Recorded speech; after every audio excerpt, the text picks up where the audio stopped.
Welcome to the current federal tax developments for the week of November the 4th, 2019. Current federal tax developments are brought to you by Kaplan Financial Education and your state society of CPAs.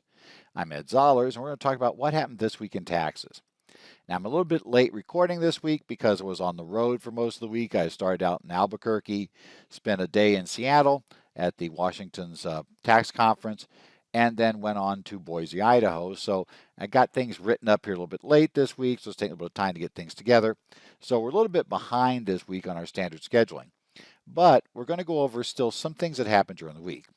We're going to start with a discussion of a case in Wisconsin where the state was trying to take a look and expand their view of what represents market-based sourcing to cause Microsoft to pay tax on copies of Windows that OEMs were selling into the state of Wisconsin on a computer, selling it that were just part of computers. We're also going to then go on next and look at a case where a taxpayer attempted to get credit for both 121 and 1031 to be able to exclude the gain on the sale of a residence and to be able to treat that as a 1031 tax-free exchange. And we'll talk about how that works and why the taxpayer, in this case, the IRS agreed was capable to do so. And finally, I'm going to take a look at the new instructions for the Form K-1 and kind of work that out, how the K-1s work and what we're doing here, the new K-1s for Form 1065 and new Form 1065. Want to remind you that we do have now, coming up, some additional days with Cal CPA on the State Society rebroadcast. If your state participates in the Cal CPA programs, I do have a program coming up on Section 199 Cap A. That's 199 Cap A, Qualified Business Income Deduction Explained, planning for that Qualified Business Income Deduction. It'll come on November the 26th. These begin at both 6 and 8 a.m. It should be Pacific Standard Time, not daylight time. I've got to really correct this slide, I can tell when I repeat it. It is going to be standard time because you all moved your clocks again. So it'll be on either time starting. Your state society probably picks one that's more relevant for your area where you are. And we'll be doing that. We'll be talking about 199 Cap A, how it works, how the new rental rules work, and some of the other key topics. And I'll be recording that session here coming up in a little over a week in Phoenix, and then it'll be broadcast on the 26th. So if you want to check your state society, a number of state societies participate in Cal CPA's programs.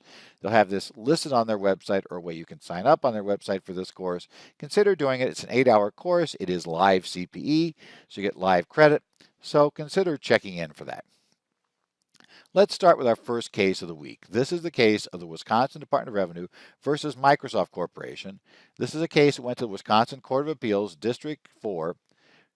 It's appeal number 2018 AP 2024. It was issued on Halloween, October the 31st.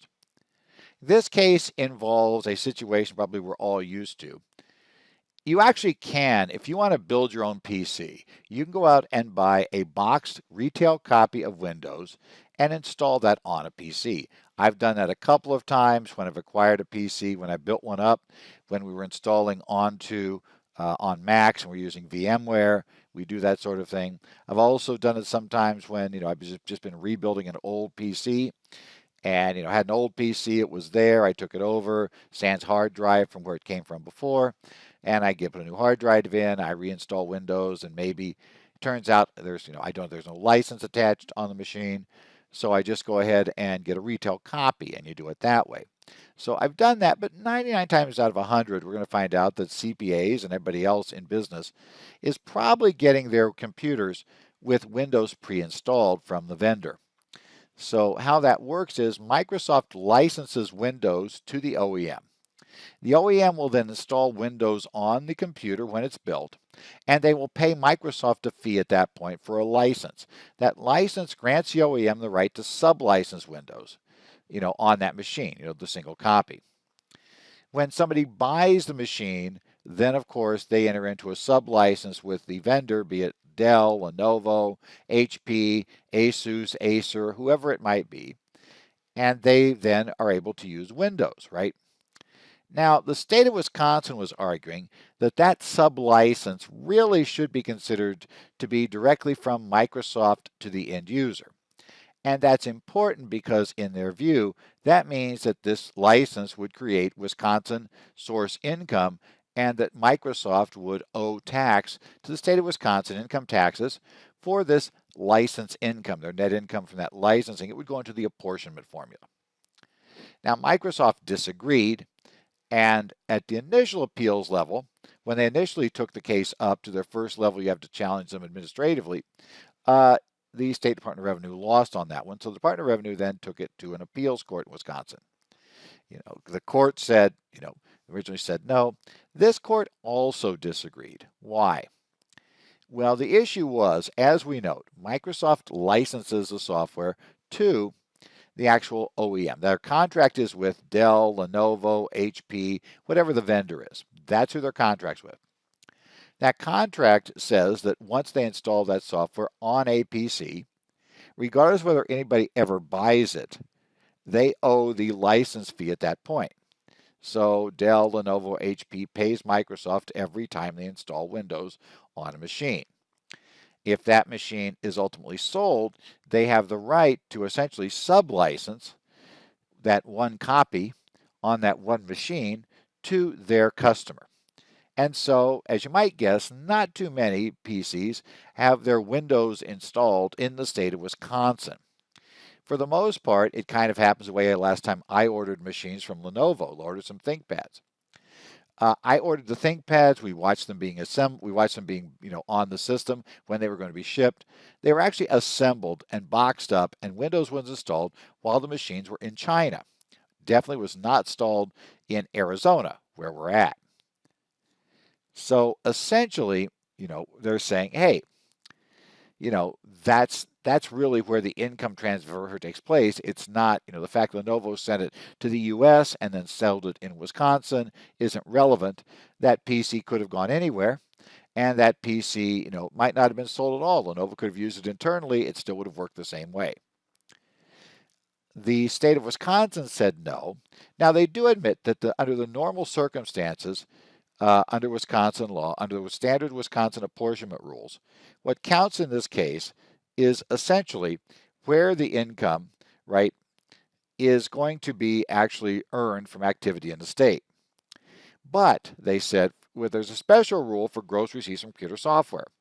And that says receipts of computer software counts as Wisconsin income where the licensee uses the software at a location in Wisconsin. Now, if you're a CPA firm in Milwaukee and you bought, like we did, these Lenovo ThinkPads, that was going to be used clearly in a location in Wisconsin, just like the ThinkPads we bought are being used at a location in Arizona. But the court said there's a problem here, and it's a statutory problem. The Wisconsin statute said the licensee, where the licensee uses the software. The statute had no reference to sublicensee. Now, this theory about why it's not going to be taxable is probably good news, bad news for us. Why?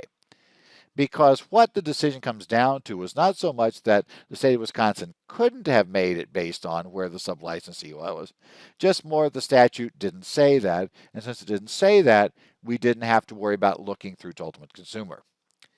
This concept of looking through to the ultimate consumer, where you have a sale of a product that is like an intangible or a service, is a bit problematical in many cases.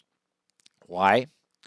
Well, consider like the case where I record a session, like I was saying, that sessions I'm going to be recording here in Phoenix at the Arizona Society's offices during an Arizona Society presentation that will eventually be recorded and then transferred to Cal CPA, who will then turn around and, basically market it, and it'll be sold through various other state societies, and people in some other state will be using it. So conceivably, here's how that transaction works.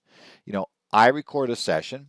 I have contracted, or my firm has contracted with Kaplan to provide that service. Kaplan contracts with the Arizona Society of CPAs. The Arizona Society of CPAs then turns around and licenses the right to use that audio and video to Cal CPA. And again, we've all agreed they could do that. Then Cal CPA turns around and then they market it. Of course, they sell it to their members, but they also sell it to members of a bunch of other state societies. So conceivably, that particular session I'm going to be giving in Phoenix here sometime next week, we can turn that around and say, well, ultimately, does that represent income based on where the ultimate consumer is. So let's say, for instance, that you are located in Milwaukee.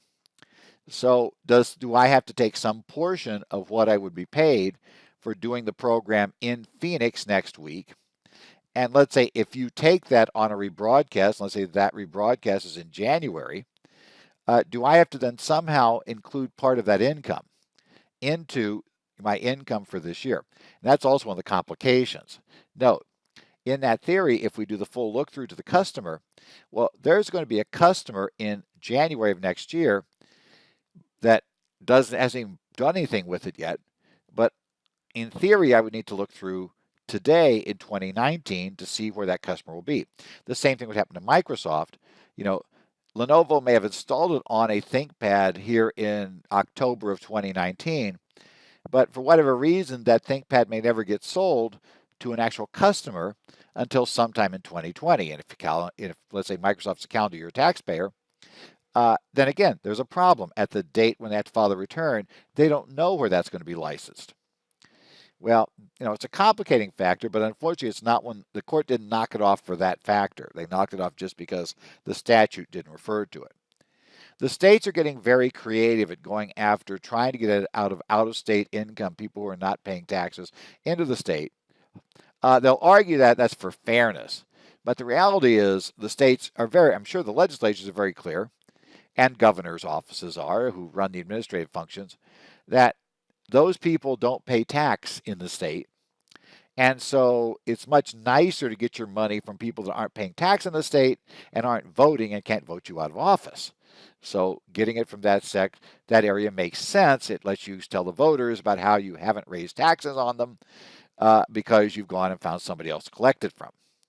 So expect the states to get a lot more aggressive in this area because we've already seen that happening.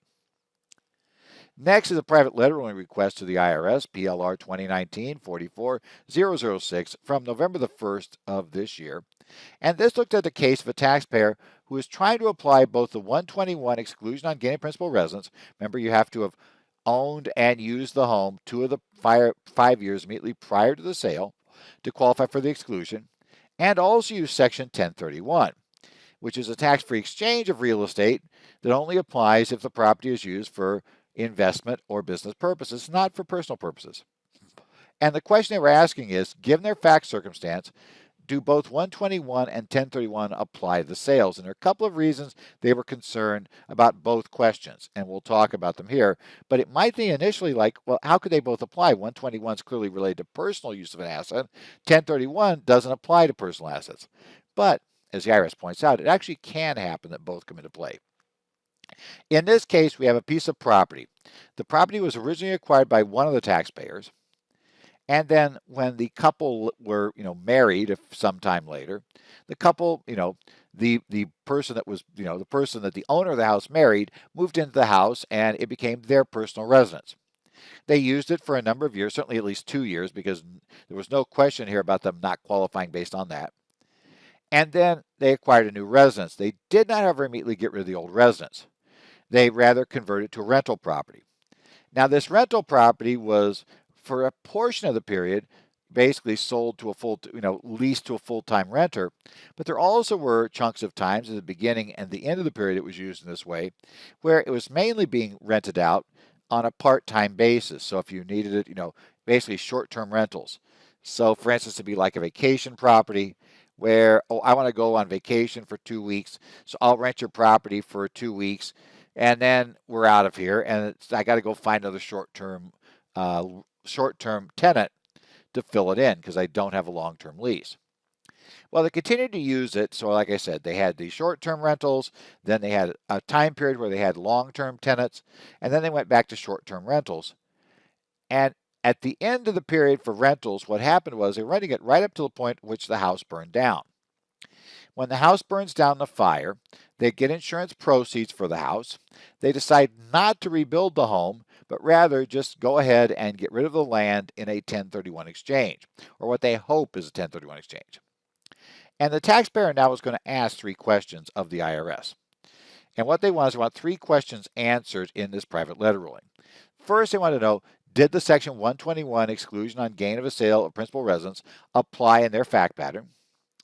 Number 2, Is it possible for both 121 and 1031 to apply to the same series of sales? And finally, they wanted to know was the property they disposed of held for investment purposes for 1031? And the IRS answered these generally in the way the taxpayer would prefer. What the IRS first tells us is that, yes, Section 121 works for a dual sale. They specifically talk about the under Regulation 1.121-1B3I, we have a sale of land separate from the residence. And that says if you have the right fact pattern, we can do that. If the land was clearly used as part of the residence, even if it's eventually sold separately from the residence, remember, now normally we're thinking about there where maybe we have two lots. We have a vacant lot and the lot our house is on, and we use the house, we use the lot with the house on, we sell that off, and then maybe 2 months later we sell the vacant lot next door. That's kind of what this was meant for, but they said it applies in this case too, even though obviously the house was quote unquote sold by insurance proceeds, and then the land was then transferred, because at that point it was just land, to a party who didn't care there wasn't a house on it. In fact, probably wanted to build their own house on it and was just as happy there was nothing there. So, that worked out for them. And they ruled that yes, this would work. How this works is that first sale, which in this case was the insurance proceeds, since we're not rebuilding, that gain is going to be taxable normally. But you would look at that, you could still use up to the $500,000 exclusion as they were married, and they did meet the 2 of 5 test. So they had used it and owned it and used it as a principal residence for 2 of the 5 years immediately before the date of sale. So they qualified for the exclusion. So we get our dual sale, we get this transaction. Then let's say if you used up $400,000 of your exclusion on that sale, when you then turn around and sell the land, you'll get an exclusion for up to $100,000. The IRS also notes that you can have both a 121 exclusion and a 1031 exchange deferral on the same transaction. That was ruled in Revenue Procedure 2005-14, told us this was possible. And in fact, what it tells us in that revenue procedure in section 4.02 is that when this happens, you first apply 121. So in this case, we would use $100,000, I just said, of gain we hadn't used in selling the house. We'd apply that against any gain on the land sale, and then 1031 would apply to the other gain. If there is boot, the boot first is considered to trigger gain that would be excluded under 121. So if we had, let's say, $100,000 of boot in our fact pattern, we'd still pay no tax because the 121 exclusion would wipe out the $100,000 of boot, and then any other gain would be wiped out by the 1031 exchange. And again, they said that's been out there for a while, 2005-14. 14 years ago, we told you this would work. Finally, they took a look at, in this fact pattern, did they actually have investment property? And there they primarily said that, well, the taxpayers are representing to us that, when they moved out of it, they used it as a rental. We're going to basically accept the representation. Nothing's been represented. If their representations are correct about the situation, then it would be investment property. Again, private letter ruling, the IRS is not going to rule in a factual situation ever. So they're going to say, as long as your representations are correct, and one of your representations is it's rental property, then it could be a 1031 exchange. Interesting case, and again, remember, sometimes this means you can use things you might not think could be used together. This was an interesting application of using both Section 121 and Section 1031. The final thing I want to talk about this week is the IRS got around to issuing the draft instructions for the 2019 Form 1065 and Schedule K1. They issued these on the 29th and 30th of October. The 1065 instructions came out on the 29th. The K1 instructions came out on the 30th, right? So those instructions and those for the K1s are out. And you may remember a couple weeks earlier, they had released the instructions for the 1120 and 1120S, I should say, and 1120S K1. And to a large extent, much of what we saw there gets duplicated here. They do tell us about what's new. And they tell us various things are new in the 1065. They talk about 2 new questions in Schedule B, one where it asks you the number of foreign partners that transferred all or part of their interest and received a distribution subject to A64C8. That's also important for withholding purposes now, so there's a reason why they want that. And they want some additional disclosures for disguised sales on question 28. Schedule K, they tell us, remind us, they have split and on K1, guaranteed payments now go into two categories, those for services and those for capital. Finally, schedules lines 16D and K are reserved for future use because 951A categories are no longer reported on schedules K and K1. So they're gone now. On K1 itself, they remind us, because we did get our K1 instructions, right? We're going to have more details for 19 Cap A, plus a few other things. As we talked about before, we saw on the K1, on item E on the K1, there's going to be a parenthetical to caution us using the tax ID number of a disregard entity. They don't want the ID number of the disregard entity, that's single member LLC. They want the taxpayer's ID, in essence, the social security number of the taxpayer who you're going to deem to be the owner of everything should be on there.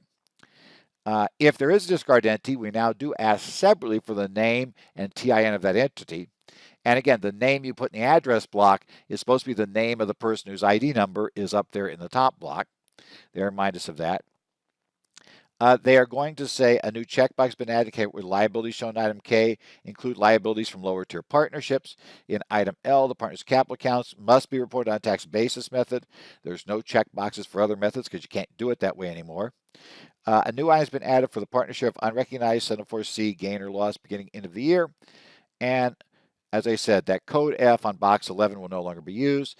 New code V has been added for box 13 for any negative income effects from 743B adjustments. Box 20, code Z through AD were previously used to report 19 Cap A information, has now been changed. Now only code Z is going to be used for that purpose. Box 20, we're going to have code AA for net income or loss of 704C adjustments on this return. Box 20, code AC is used for any deemed gain or loss for 1H5 collectibles from sale of partnership interest. Box 20, code AD is used for deemed gain under Section 1250 from sale of the interest. Box 20, new code AH is going to be net Section 743B adjustments for partners with base adjustments. And then lines 21 and 22, the new lines have checkboxes indicate that they're attachments to the Schedule K1 related to the partnership having more than one activity for Section 465 at-risk purposes and more than one activity for 469 passive activity purposes, right? The draft Schedule K1 pretty much repeats what they have on those boxes. The other big thing that happens is, if you remember, we got new statements A, B, and C for 1099S earlier, right? And we got a checklist. Those now are being duplicated on the K1s for the partnership. So you're going to have statement A for QBI pass-through and pass-through entity reporting. You're going to have the aggregations would have to go on Schedule B of the K1 if we aggregate anything. And if the partnership is a patron for a specified agricultural and horticultural cooperative where we have 199 Cap AG issues in play, that information goes on Schedule C. The checklist that we have for what should be in QBI, that's also been included on the return. So we have the drafts for next year and those new schedules.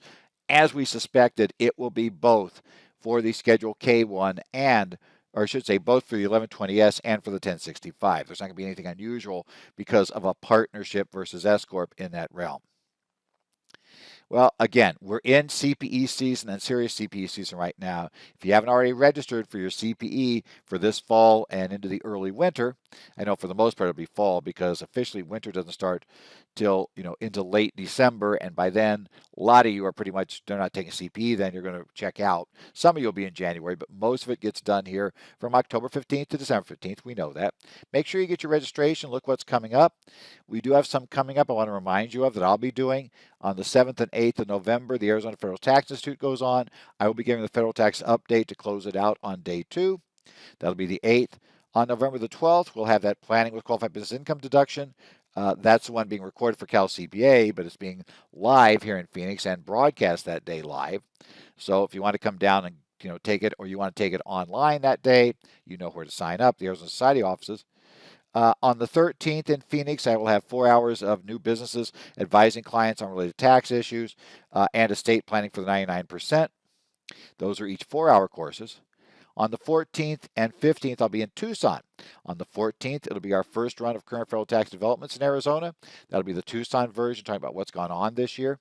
We'll talk about all those things back and forth, talk about what we've seen during the year in what's coming Tax Cut and Jobs Act developments, what's come in other case law, the new legislation, including the Taxpayer First Act. We'll take a look at all of that in Tucson. On the 15th, I'll do the 2 4-hour sessions I normally do, one of which is Arizona Accountancy Ethics, and the second one is Arizona Income Taxes Update and Review.